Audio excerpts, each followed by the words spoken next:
बिस्मिल्लाहिर्रहमानिर्रहीम। अस्सलामु अलैकुम स्टूडेंट्स, उम्मीद करता हूँ खैरियत से होंगे। अच्छा जी, आज की जो हमारी वीडियो है वो फुली फंडेड स्कॉलरशिप के ऊपर है जो सऊदी अरेबिया के अंदर अनाउंस की जा चुकी है कि अब जो है ना स्टूडेंट्स सऊदी अरेबिया में अगर वो स्टडी हासिल करना चाहते हैं तो उनके लिए स्कॉलरशिप जो है ना ओपन कर दी गई है। King Fahd university scholarship for international और फॉर लोकल स्टूडेंट्स, उसकी मुकम्मल डिटेल जो है ना इस वीडियो के अंदर हम डिस्कस करेंगे कि कैसे आपने इसके अंदर अप्लाई करना है और उसका एलिजिबिलिटी क्राइटेरिया क्या होगा और सारी चीज़ें हम साथ साथ इसके अंदर डिस्कस करेंगे। मुकम्मल अप्लाई करने का तरीका देखेंगे कि अप्लाई कैसे किया जाता है और सारा जो प्रोसेस है उनका वो सारी डिटेल जो है ना इंशाल्लाह वो स्टेप बाय स्टेप आपके साथ जो है ना वो डिटेल के साथ डिस्कस की जाएगी। अगर डिटेल की बात करें, scholarship host country Saudi Arabia है। कोर्स जो है ना एमएस है और पीएचडी, आप एमफिल कर सकते हैं, पीएचडी कर सकते हैं। फुली फंडेड होगी और इंटरनेशनल स्टूडेंट्स और लोकल स्टूडेंट दोनों अप्लाई कर सकते हैं इसमें। और इसकी डेट जो है ना वो दिसंबर के अंदर है कि लास्ट डेट आप तब तक इसमें अप्लाई कर सकते हैं। अच्छा जी, अब वो कहता है जी फुली फंडेड स्कॉलरशिप जो है, थोड़े से और जरा डिटेल की बात करें, ये ओपन हुआ है, स्प्रिंग 2025 का इनटेक ओपन हो चुका है जिसमें स्टूडेंट्स जो है ना इंटरनेशनल जो ऑल ओवर द कंट्रीज है वहाँ से इसमें अप्लाई कर सकते हैं इनकी ऑफिशियल वेबसाइट पे जाके। और उनके कुछ क्राइटेरियाज हैं और उनकी कुछ चीज़ें हैं वो भी हम साथ साथ डिस्कस करने जा रहे हैं अभी कि क्या क्या इनके क्राइटेरिया हैं और सारी चीज़ें क्या हैं।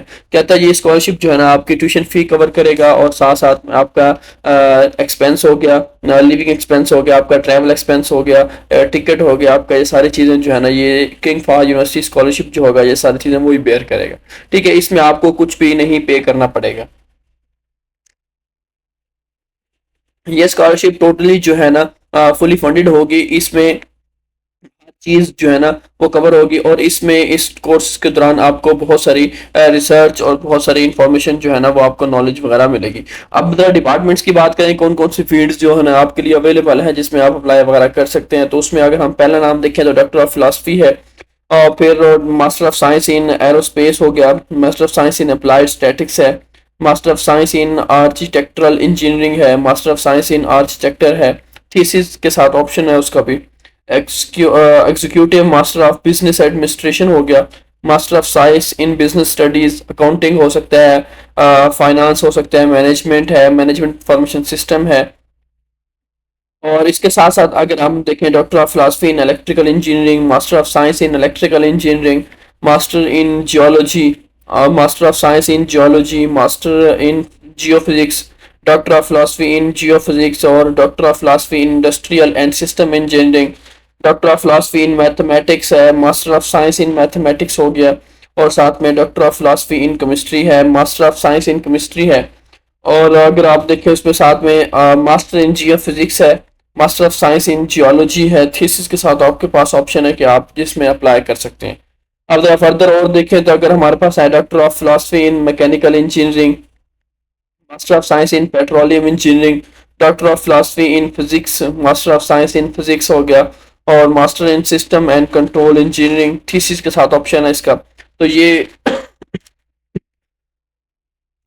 और मुख्तलिफ और डिपार्टमेंट्स वगैरह मौजूद हैं। अब ज़रा एलिजिबिलिटी क्राइटेरिया की बात करें तो कहता है जी मास्टर प्रोग्राम के लिए आपके पास कम से कम जो है ना बैचलर डिग्री होनी चाहिए, लाजमी है, मस्ट है। और जीपी आपकी 3 हो या 3 से ज़्यादा होना चाहिए, 4 में से, ठीक है जी। और एप्लीकेशन तो जो है ना अपना इंग्लिश प्रोफिशेंसी टेस्ट स्कोर जो है ना वो भी साथ में सबमिट करवाएगा। एप्लीकेंट कहता है जी must meet the king Fahd university scholarship requirement and any additional department, कोई भी स्कॉलरशिप उनकी हो सकती है तो वो भी आपको पूरी करनी पड़ेगी। और पीएचडी प्रोग्राम के लिए आपके पास जो है ना एमएस डिग्री होनी चाहिए। आप बैचलर डिग्री के फौरन बाद भी इसमें अप्लाई वगैरह कर सकते हैं। उसके बाद कहता है international applicant must minimum GP जो है 3 या 3 से ज़्यादा होना चाहिए। और एप्लीकेंट के पास इंग्लिश प्रोफिशिएंसी टेस्ट स्कोर हो। और जो एडिशनल अगर कोई इन्फॉर्मेशन वगैरह मिल लेते हैं जो है ना डॉक्यूमेंट्स वगैरह कोई भी, तो वो भी आपके पास होनी चाहिए। अब जरा बेनिफिट्स की बात कर लें। एप्लीकेंट कहता है जी फुल ट्यूशन फी कवर की जाएगी। और जो उसका हेड होगा, डीनशिप होगी किंग फहद यूनिवर्सिटी की, वो आपको मंथली स्टाइपेंड भी जो है ना वो देगी। किंग फहद यूनिवर्सिटी स्कॉलरशिप जो है ना आपको फ्री अकोमोडेशन देगी, प्राइमरी मेडिकल केयर देगी, सब्सिडाइज मील मतलब खाना वगैरह आपका सारा उसमें कवर होगा। एप्लीकेंट जो है ना वो प्रोजेक्ट फंडिंग और फ्री टेक्स्ट बुक्स वगैरह आपको वो मिलेंगी। और एडिशन ये कहता है applicant will get air fare tickets वगैरह, ये सारी चीज़ें आपको अवेलेबल हों। रिक्वायर्ड डॉक्यूमेंट आपके पास कौन कौन से होने चाहिए? कॉपी ऑफ नेशनल आईडी होनी चाहिए अगर आप सऊदी नेशनल्स हैं, पासपोर्ट होना चाहिए अगर आप इंटरनेशनल एप्लीकेंट्स हैं, ठीक है जी। इकामा के साथ भी आप अप्लाई कर सकते हैं, और कंप्लीट ऑफिशियल ट्रांसक्रिप्ट होने चाहिए, ठीक है जी। उसके बाद 2 रिकमेंडेशन लेटर होने चाहिए आपके, जो आपके एकेडमिक रेफरेंस को बताएं, और साथ में स्टेटमेंट ऑफ पर्पस जो है ना आपने वो आपके पास होना चाहिए, और पासपोर्ट साइज फोटो हो विद वाइट बैकग्राउंड के साथ, सीवी होनी चाहिए, और साथ में एमबीए अगर आप करना चाहते हैं यहाँ पे तो आपके पास GMAT का टेस्ट भी होना चाहिए।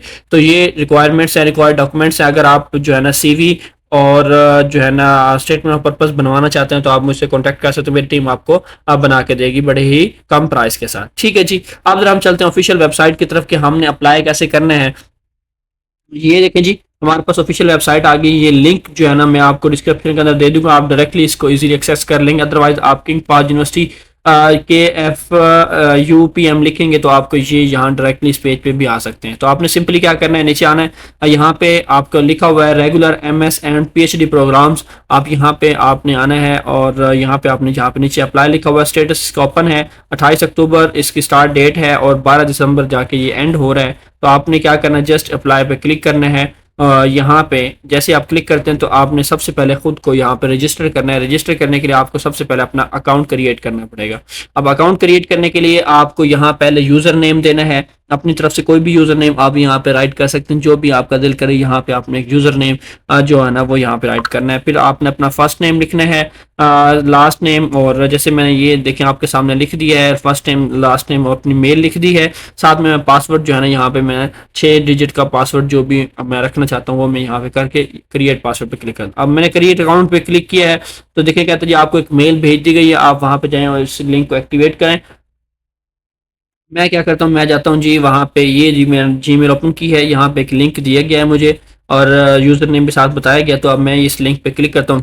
जैसे मैं इस लिंक पे क्लिक करता हूँ तो मुझे कहता है जी आपका जो है ना वेरीफाई हो गया ईमेल एड्रेस, आप क्या करें साइन इन कर लें। अब आपने क्या करना है, वही चीज़ें जो यूज़र नेम और पासवर्ड यहाँ पे लगा के साइन इन कर लेना।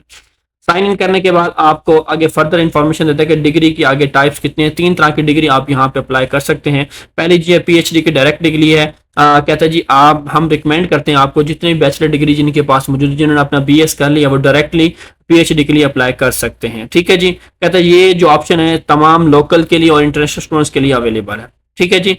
अब कहता है जी और ये 4 से 5 साल का इसका ड्यूरेशन होगा, PhD आपकी मुकम्मल हो जाएगा, आपको MPhil करने की जरूरत नहीं पड़ेगी।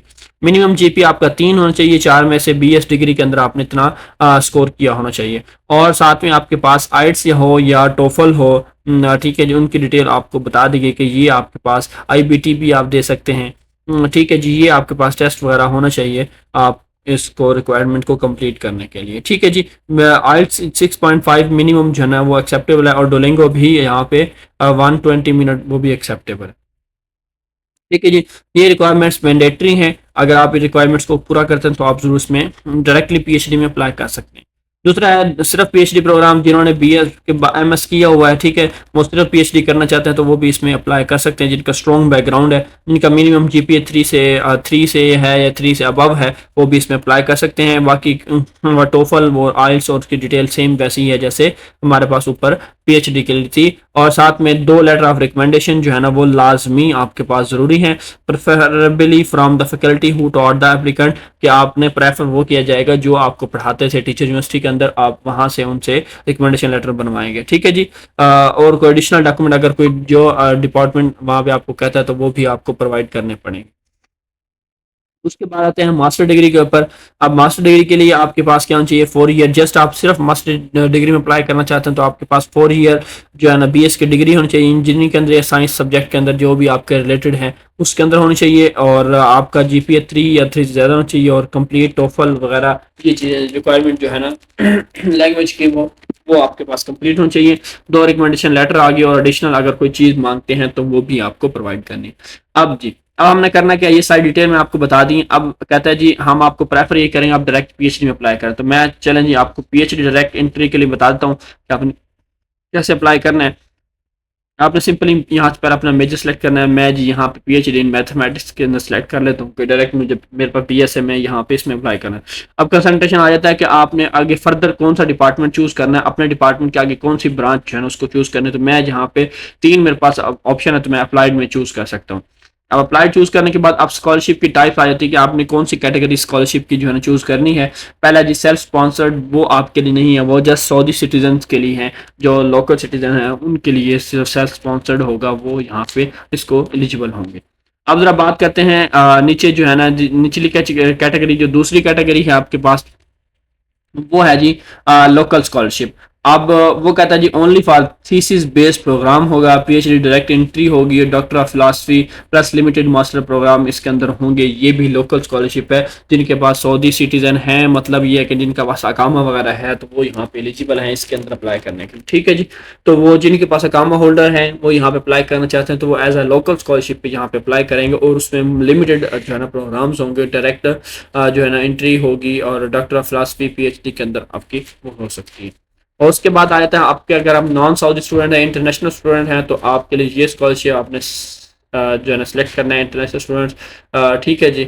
और दूसरा जो है ना थर्ड जो फोर्थ टाइप है वो है जी इंटरनेशनल स्कॉलरशिप कंटिन्यूइंग। वो आप if you are an active scholarship non Saudi, अगर आप कोई और जो है ना स्कॉलरशिप ले रहे हैं अकामा के ऊपर, तो आप कंटिन्यूइंग वाला सेलेक्ट करेंगे। इंटरनेशनल स्टूडेंट है इंटरनेशनल, लेकिन अकामा है आपके पास और अकामा के ऊपर कोई आप स्कॉलरशिप ले रहे हैं, तो आप उसको सेलेक्ट करेंगे। तो अब मैं नीचे स्कॉलरशिप टाइप आ जाता हूँ। तो हमने जस्ट सिंपली हमारे पास जो हमारी है वो इंटरनेशनल स्कॉलरशिप है, वो हम इसको सर्च मतलब सेलेक्ट कर लेंगे, क्योंकि हम जो है ना इंटरनेशनल स्टूडेंट्स है, ना हमारे पास अकामा है, ना हमारे पास कोई स्कॉलरशिप अकामा की बेस के ऊपर है। तो मैं यहाँ से जो है ना इंटरनेशनल स्कॉलरशिप जो है ना इसको चूज कर लूँगा। अब इंटरनेशनल स्कॉलरशिप मैं यहाँ पे इसको आई अंडरस्टैंड यहाँ पे करने के बाद मैं यहाँ पे क्या करता हूँ कि कोई भी मेरी एप्लीकेशन जो है ना कोई भी इंफॉर्मेशन रॉन्ग नहीं है, तो मैं सिंपली यहाँ पे सेव पे क्लिक करता हूँ। सेव पे क्लिक करने के बाद ये देखें जी मेरे पास मेरी इंफॉर्मेशन जो सेव हो चुकी हैं, जो मिसिंग रिक्वायर्ड डॉक्यूमेंट्स हैं वो उन्होंने बता दिए कि ये चीज़ें आपकी मिसिंग है। ठीक है जी। अच्छा जी, मैं अब क्या करता हूँ जी, इसको क्लोज करता हूँ। कंटिन्यू पे क्लिक करता हूँ। कंटिन्यू पे क्लिक करने के बाद अब आपने ऊपर आ जाना। अब जैसे ही आप ऊपर आते हैं तो ऊपर आपको ये सेक्शंस बने हुए दिखाई दे रहे हैं, तो आपने यहाँ पर्सनल डिटेल जहाँ पे लिखी है यहाँ पे आपने क्लिक करना है। अब पर्सनल डिटेल पे आने के बाद हमारे पास क्या है, हमारी पर्सनल इन्फॉर्मेशन है, आपका नेम वगैरह, ठीक है, नेशनलिटी आ जाएगी आपकी, और जेंडर वगैरह ये सारी चीज़ें जो भी उन्होंने आपसे पूछी गई हैं वो यहाँ पे आप स्टेप बाय स्टेप जो है ना, यहाँ पे मिडिल नेम लिखने की जरूरत नहीं है, जस्ट आपका है तो आप लिख सकते हैं, अदरवाइज आप स्किप भी कर सकते हैं। नेशनलिटी मैं यहाँ पे पाकिस्तान सर्च कर दूंगा, लिख दूंगा, और ब्लड टाइप मेरा जो है ना वो मैं यहाँ पे ए पॉजिटिव मेरा ब्लड है, और साथ में मैं जो है ना नेटिव लैंग्वेज मेरी इंग्लिश नहीं है तो मैं अदर पे सेलेक्ट कर दूंगा, ना अरेबिक है। कंट्री ऑफ बर्थ मेरा जो है ना मैं यहाँ पे वो भी राइट कर देता हूँ, वो पाकिस्तान है। ठीक है जी। और मैं अपनी डेट ऑफ बर्थ यहाँ पे ऐड कर दूंगा। ठीक है जी। पहले आपने मंथ लिखना है, फिर आपने डेट लिखनी है, फिर आपने ईयर लिखना है, और हिजरी डेट जो है ना ये आपके पास ऑप्शनल है, अगर आप लिखना चाहें तो ठीक है, अदरवाइज नहीं भी लिखते तो फिर भी ठीक है, फिर भी कोई इश्यू वाली बात नहीं है। ठीक है जी। तो इस तरह जो है ना आप इसमें आपने जो है ना पहले मंथ लिखना है। मैं गलत टाइप कर देता इसलिए आप उसको सही कर लीजिएगा। पहले मंथ आएगा, फिर आपकी डेट नीचे मेंशन भी किया हुआ, तो 8/15/2001। सो ये जो है ना आप आज स्टूडेंट आईडी के ऊपर अगर आप कोई प्रीवियसली जो है ना इस यूनिवर्सिटी का स्टूडेंट रहे हैं या हैं, तो आप इसको अपनी आईडी वगैरह जो भी आपकी होगी वो पुट कर, अदरवाइज आप इसको स्किप कर देना, आपने नीचे आ जाना। ये हम जो न्यू स्टूडेंट्स हैं उनके लिए बिल्कुल भी ये नहीं। इसके बाद आपने आ जाना है आइडेंटिफिकेशन डिटेल के ऊपर। अब आईडी टाइप आपने यहाँ पे देखनी है कि मेरे पास आईडी कौन सी है जी। मैं ना तो नेशनल आईडी हूँ, ना काम है पासपोर्ट है मेरे पास। पासपोर्ट का नंबर, इशू डेट, और साथ में डेट ऑफ एक्सपायरी जो है ना यहाँ पुट करूँगा। उसके बाद ईमेल आ जाएगा, अपना मोबाइल नंबर आ जाएगा, एड्रेस और अपने सिटी और जिप कोड वगैरह ये सारी चीज़ें जो है ना यहाँ पे मेंशन कर देनी है। वीज़ा सिटी आपका जो भी है, आप जिस सिटी से आप बिलोंग करते हैं तो आपने यहाँ पे वो सिटी मेंशन कर देना है। अदरवाइज अगर आपको वीज़ा वगैरह कहीं और से काम वगैरह है तो आप यहाँ पे मेंशन। अब आते हैं एजुकेशनल इन्फॉर्मेशन के ऊपर। तो आपने कहता है जी please enter the information of your bachelor degree. आपने सबसे पहले जो है ना बैचलर डिग्री की इन्फॉर्मेशन यहाँ पे पुट करनी है सिंपली। उसमें क्या पुट करना है जी, आपने अपने अदारे का नाम पुट करना है जिससे आपने बैचलर किया। बिलफर्ज मैं यहाँ पे जो है ना अपना अदारा यहाँ पे सर्च करता हूँ, मैं जी पंजाब यूनिवर्सिटी में यहाँ पे लिखता हूँ। तो ये देखें आपके सामने अभी मैं लिखने लगा हूँ, तो यहाँ पे ये जी Punjab university Lahore main campus जो है ना मैं इसमें सेलेक्ट कर लेता हूँ। मैंने सेलेक्ट कर लिया। सेलेक्ट करने के बाद जो है ना अब मेरी सारी डिटेल खुद ब खुद पुट होती गई है। ऑब्टेन जीपी में यहाँ पे राइट करूँगा और नीचे मैं जो है ना प्रीवियस मेजर चला जाऊँगा। जो मेरा प्रीवियसली मेजर था मैं अप्लाइड मैथ्स, क्योंकि मैंने अप्लाइड मैथ्स में अप्लाई किया था शुरू में ही। तो यहाँ पे मैं जो मेरी डिग्री थी वो किस तरह की थी, क्योंकि मैंने बैचलर सेलेक्ट किया था, डायरेक्टली अप्लाई करा था बैचलर से। तो मैं यहाँ से बैचलर जो है ना मेरी रेगुलर फुल टाइम थी। उसके बाद ये डिग्री कंप्लीशन और डिग्री ड्यूरेशन वगैरह ये सारी चीज़ें आपने, और ये जो नीचे बॉक्स बना हुआ है इसको आपने टिक कर देना है। और टिक करने के बाद आपने आ जाना है नीचे टेस्ट स्कोर के ऊपर। अगर आपने कोई टेस्ट स्कोर वगैरह दिया तो वो आप इसको देख लेंगे। ठीक है जी। उसके बाद आ जाता है आपकी एम्प्लॉयमेंट की इन्फॉर्मेशन। अगर आपने कोई जॉब वगैरह कर रहे हैं या की है आपने, उसकी इन्फॉर्मेशन की डिटेल जो है ना आपने स्टेप बाय स्टेप यहाँ पे पुट करते जाना है। ठीक है जी। एम्प्लॉयर का नेम वगैरह सारी चीज़ें जो है ना आपने, उसके बाद अब आ जाती बात आती है रिकमेंडेशन की। अब ये बहुत ही ज़्यादा ज़रूरी है रिकमेंडेशन को समझना। यहाँ पे ज़रा इसको डिटेल से समझ लीजिएगा कि रिकमेंडेशन का मतलब यहाँ पे क्या बताता है। सबसे पहले कहता है 2 रिकमेंडेशन लेटर चाहिए। अब वो एकेडमिक भी हो सकते हैं और नॉन एकेडमिक भी हो सकते हैं, मतलब यूनिवर्सिटी से भी बन सकते हैं और वो आपके किसी भी फिजिकल खेलों के रिलेटेड हो सकते हैं, आपकी स्टडी के रिलेटेड भी हो सकते हैं। उसके बाद कहता है रिसर्च बेस्ड प्रोग्राम के लिए आपको एकेडमिक प्रेफर किया जाता है कि आप अगर रिसर्च बेस्ड प्रोग्राम है तो आप जो है ना वो एकेडमिक बनवाएं। उसके बाद कहते हैं एप्लीकेंट जो है ना can not use upload recommendation. जो आपने बनवा रखा है वो आप यहाँ पे अपलोड नहीं कर सकते। मतलब यहाँ पे जैसे कि बाकी यूनिवर्सिटीज़ में होता है कि आप खुद से अपलोड कर सकें, वो वाला काम नहीं है। एक जस्ट आपने पीडीएफ बनाना अपलोड कर देना, यहाँ पे आप अलाउ नहीं है। आपको सिंपली क्या करना है, आपने जिस प्रोफेसर से रिकमेंडेशन लेना है उनका नेम, फर्स्ट लास्ट नेम और उनके जीमेल नंबर जो है, जीमेल आपने अकाउंट उनका मेंशन करना है। और ये मैंडेटरी है, आपने अपलोड कुछ भी नहीं करना है इसके अंदर। ठीक है जी। Enter first name last name और जीमेल करना है और सेंड इनविटेशन पे आपने क्लिक कर देना है। मैं अभी आपको बताऊंगा कैसे आपने यहाँ पे क्लिक करना है। जैसे आप सेंड इनविटेशन पे क्लिक करेंगे तो उनके पास इनविटेशन पहुंच जाएगा। 15 दिसंबर डेडलाइन है, उससे पहले पहले उनको ये फिल करना होगा। अदरवाइज वो नहीं करते तो आप रिसेंड इन्विटेशन पे भी चले जा सकते हैं, लेकिन आपने यही करना है कि आप रिसेंड इन्विटेशन पे ना ही जाएं तो ज़्यादा बेहतर है। आप खुद प्रोफेसर से कांटेक्ट करें, उन्हें कहें कि आपने इनविटेशन उनको भेजा है, वो इसको एक्सेप्ट करें और इसको फिल आउट करें। उसके बाद आप इसको कैंसिल करके चेंज भी करना चाहते हैं तो आप वो चेंज भी कर सकते हैं रिकमेंडर। अगर आपने प्रोफेसर को तब्दील करना है तो आप उसको तब्दील भी कर सकते हैं। ठीक है। ये नीचे इन्फॉर्मेशन आपको बताई गई है कि आपने फर्स्ट नेम लास्ट नेम और जीमेल आपने ईमेल अपना पुट कर देना है और साथ में यहाँ पे जो है ना सेंड इन्विटेशन लिखा हुआ उस पर क्लिक कर देंगे तो इन्विटेशन आपका जो है ना वो सेंड हो जाएगा। अब बात आती है रेफरल की, कि आपको जो है ना पता कैसे लगा है कि इन सब चीज़ों के बारे में रिकमेंडेशन के बाद कि आपने इस यूनिवर्सिटी के बारे में कैसे सुना और कहाँ से सुना है। तो ये ऑप्शनल होता है, आप इसमें से कोई प्रोग्राम कोई भी ऑप्शन जो है ना वो सिलेक्ट कर सकते हैं, उसमें कोई इशू नहीं है। तो जो भी आप यहाँ सेलेक्ट करना चाहें वो उसमें से कोई एक सिलेक्ट करें। मैं सोशल मीडिया यहाँ पे सिलेक्ट कर लेता हूँ। सोशल मीडिया सेलेक्ट करने के बाद जो है ना मैं यहाँ पे रेफरल का नाम या जो भी यूट्यूब में यहाँ पे मेंशन कर देता हूँ। ठीक है। उसके बाद जो है ना ये आपके साथ चीज़ें, तो ये सारी चीज़ें जो है ना आपने फिल आउट करनी है। उसके बाद आपने इस एप्लीकेशन को सबमिट कर देना है। ठीक है। जैसे आप नीचे करेंगे यहाँ पे सबमिट का ऑप्शन आपको नजर आ रहा है, तो आपने अपनी एप्लीकेशन को यहाँ पे सबमिट कर देना। उसके अलावा और कोई भी काम नहीं करना यहाँ पे आपको। ठीक है। ये सारी चीज़ें थी जो आपने यहाँ पे फिल आउट करनी है। सिर्फ इतना ही काम आपने करना है और आपकी एप्लीकेशन जो है ना वो सबमिट हो जाएगी। सो उम्मीद करता हूँ कि आपको वीडियो पसंद आई होगी और समझ भी आ गई होगी। ठीक है जी। आप अगर इस तरह ही अप्लाई करते जाएंगे तो आपका सारा प्रोसेस कंप्लीट हो जाएगा। अपना बहुत सारा ख्याल रखिएगा, अपने दोस्तों के साथ शेयर करें जो जो इस स्कॉलरशिप अप्लाई वगैरह करना चाहते हैं। मिलते हैं नेक्स्ट वीडियो के साथ। अल्लाह हाफिज़।